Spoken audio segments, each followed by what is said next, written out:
Welcome to the lovely river. Yo, what up? It's Costa for Sunlight.quest. Check this out. I've got a letter in my hand. It's from the Department of Housing, and I'm going to put it up on this video. I'll also have it up on the landing page if you want to read the full thing. And this is in regards to an email sent on the 4th of April and that I sent to Premier Stephen Miles. And this is all about my work with trying to investigate how with the homeless situation, the systems that agitate the homeless, the rip-offs, from a street level view. Now, I sent an email on the 4th of April to Stephen Miles, who's the Premier, and just for clarity, I became homeless around 6 months ago, okay? And when I did in Queensland, I started to see how fucked up the system is, right? Now check this out. So I started kind of talking to homeless people. I never did this in the past. I started to talk to homeless people and just find out like their experiences and this and that, and how systems were affecting them. Like, this wasn't about whether or not crisis accommodation was or isn't available, or property prices are high or low, or too high or whatever, or rental prices are too high. But it's just more so when people are bullshit, right? When organizations are bullshit, or governments are bullshit, right? So anyway, so I'm going to show you a little thing here, a broken telephone number, right? 0755311449, and here's what we got after all of this. This advises that the mobile number you have dialed has been disconnected. Right? So I meet this guy. He's like, look, I'm homeless. I'm feeling like shit. They wouldn't let him come into a place called Bryant Place because they said he was taking drugs, so he had to do drug rehab. And the guy's like, I'm not on drugs. I'm happy to piss in a cup. I'm not on drugs, right? And I'm like, that's a bit weird. So they wouldn't let you stay because they said you had to do a drug rehab. So anyway, it sounded a bit suspicious, right? So I said, okay, let me investigate this, right? So I type in Bryant Place on Google, right? Now, Bryant Place is part of Uniting Care. There's going to be a bunch of organizations. Whenever you got to follow along all these organizations. But I type in Bryant Place onto Google, and I try to call them, and the phone number's not working, right? So I'm like, okay, and at this time I met this guy named Adam Watson, who's a powerful, intelligent guy. He's hooked in with some of them, you know, with Kerry Stokes, with Mrs. Reinhardt. By the way, I'm currently exiled from his life. He helped me kind of navigate this to find out, well, what's going on, right?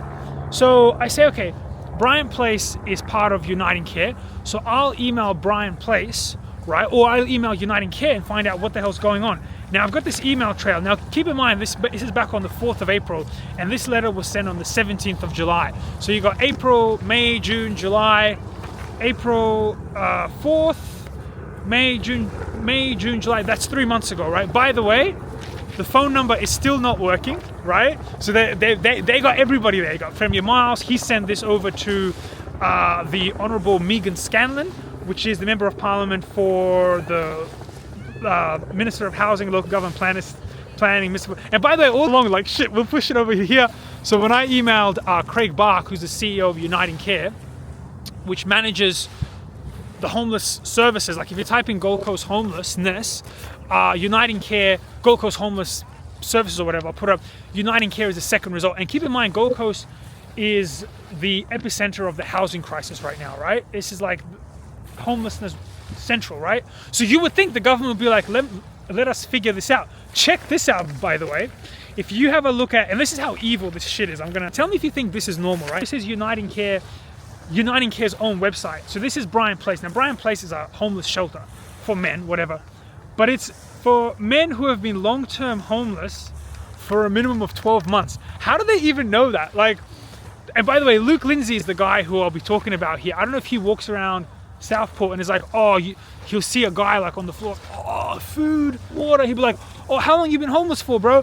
Oh, 10 months. Oh, bro, in 2 months, man, I got your hookup, you know? And this is why they talk about like mental health and all this stuff in Australia. Like, everybody, are you feeling okay? Like, how do you think someone's gonna feel if they're on the streets for 12 months? I just find that a bit weird.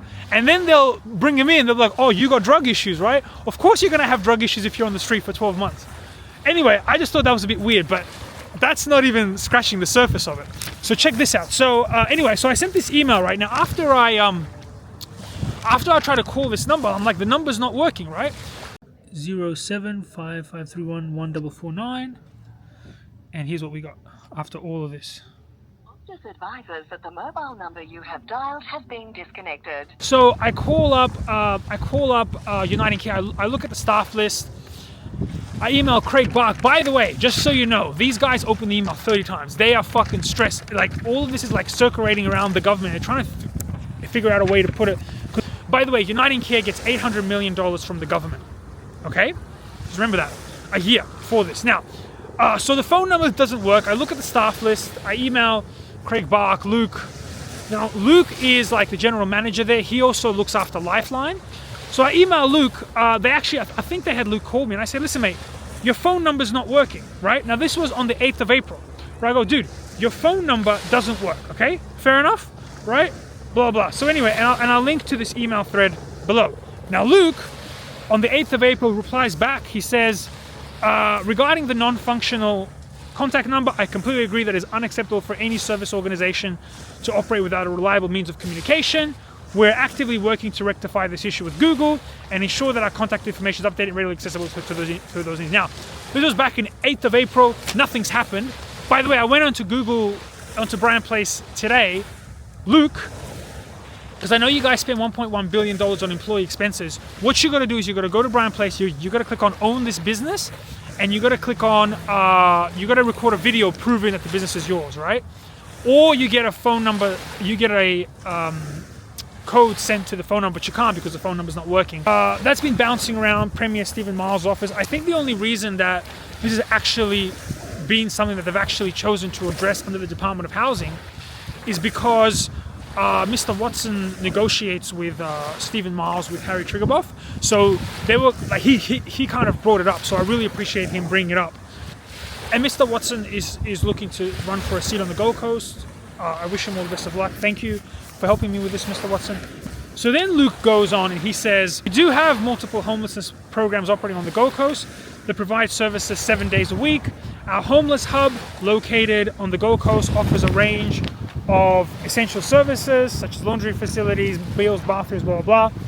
So I call the homeless hub, right? And I'm like, when is your service working, right? And they go, well, actually, we're only working Monday to Friday, right?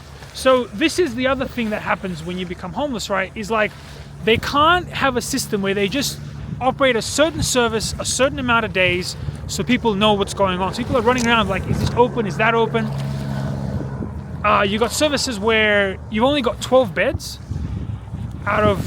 in one place, right? Which is not that much. Plus they require you to be homeless for 12 months. I don't know how they check that. Plus they got a non-operational phone number which they don't want to fix. This advises that the mobile number you have dialed has been disconnected. Then they say their service is available Monday to Sunday, but they're only available Monday to Friday, and they're only available between 9 to 12.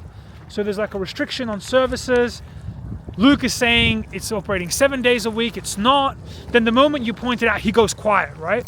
So he goes quiet, and he just goes quiet, right? And so then it gets bounced off around organizations now. So now it's gone to the Department of Housing, right? And now they've looked at it.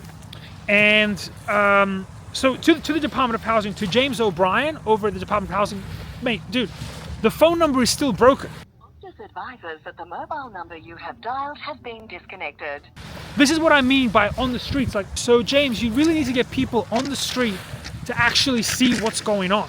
Because I have a theory, you guys sit in your offices and you type these letters, right? And there's so many people out here that try to help the homeless and, you know, give them food and give them an apple and stuff like that. And as I always say, there's no point if the entire system, the police, the PSLO, the VIP security, these $100 billion funded charities aren't doing jack shit. There's no point. So this is where you got to navigate this labyrinth. And this is what Mr. Watson is very good with. You know? By the way, tell me if you think this is weird, right? This is why there's got to be a royal commission into these charities to find out what's going on. Statement of financial position for Uniting Care. So while they're restricting the homeless services, they're saying, Luke is saying it's 7 days a week. It's not 7 days. God forbid we have a service that works 7 days a week. But meanwhile, they've got 360 million sitting in the bank. They had 497 million in 2022. I guess they spent 100 million. They've got, now look at this, investment properties. They've got 636 million in investment properties. And I know someone's getting rich from that because it's tax-free money, right? I don't even know why they need investment properties, but fine, have investment properties. But now you've got a situation where you've got a company, 636 million investment properties, $363 million in the bank that cannot fix a phone number, right? So it seems like somebody's sitting there going, don't do anything, just send these letters, right? Anybody find that strange? And the whole idea is putting it on you. By the way, on the letter, they say, oh, I'm advised that the general manager for UCC offered to meet with you and your friend in person to further discuss these concerns. Yeah, but here's the thing. What is there to like? And Luke, I'm happy to meet with you if you need to meet with me at any time. But the reality is, it's very clear. The phone number doesn't work. And you said there was a service available 7 days a week, and it's not available. All you gotta say is, hey, my bad. I said it was available 7 days a week. It's not. But instead, Luke, what you do is you go quiet and you start opening the email 30 times going, what the hell do we do here? So James O'Brien, the phone number is still down, okay? And I swear to God, I believe that this whole Uniting Care is like a front for them to funnel their investment properties and maintain their tax-free status. That's what I think it is. There's no way you're going to tell me you got $1.1 billion in employee expenses and you can't fix a phone number. Like, it takes you one day, right? Anyway, blah, blah, blah, blah. So James O'Brien, the phone number is still not fixed. Now, Luke, I'm happy to meet with you anytime. I'm happy to call you as well after this video is made. But also, you know, as I mentioned, you said that the services are available 7 days a week. They're actually only available 5 days a week. That's your own people saying that. And when I have an issue when I tell somebody that they're wrong about something and they don't email me back and say, hey, you know, actually you're right, but they go quiet, it seems to me like it's working in bad faith. You know, this is not like a political thing, Labour or Liberal, but you know, the CFMEU, you wouldn't be getting disentangled like you are now and completely shoved to the side if you spent less time riding around on Harleys, right? Or whatever you do, wearing your jackets so CFMEU doesn't forget. And actually, since you have your hand so far up Stephen Miles' ass, if you guys actually move that hand and say, hey, you know what, Stephen Miles, why don't you look into the charities that are working for the homeless? You would have a lot more respect, CFMEU. You'd have a lot more respect. Stephen Miles, this ain't gonna work. This is your responsibility, mate. You know, you got a housing crisis. You're always on Twitter saying housing crisis, housing crisis. This is what I talk about in sunlight.quest. Nobody will be bringing this up because nobody's actually out on the street talking to people. Nobody's doing this, right? The way I look at it is, if you're going to have a homeless service, the phone number should work. And if you have a person who's running the whole thing, Luke, and he's lying about when days are available, and then he's not answering the questions when he's called out for his lying. Craig Bark, the CEO, is opening the emails. So I appreciate Mr. Watson's help in setting all of this up, in helping me navigate this big labyrinth and making sunlight.quest a bit more official. And Premier Miles, please, this game where you just pass it on to people and says, oh, but he said and they said, these charity scams that are going around need to be investigated. It's quite clear they're not working for actual homeless people that are suffering. Remember, the complexity creates a lot of jobs. You know, it makes people look like they're doing something, because each one of these homeless places, they got like 3 people sitting around getting paid to talk to people about their feelings and stuff like that. But people wouldn't be feeling as bad if they had a safe place to go to. Anyway, that's Sunlight Quest today. That's my letter. I'll include all the information on the landing page. And my question to Premier Miles, to the opposition, to everybody is like, when can we fix this phone number? Enjoy the water, and thank you for watching. La, la, la, la. That's a beautiful sunset.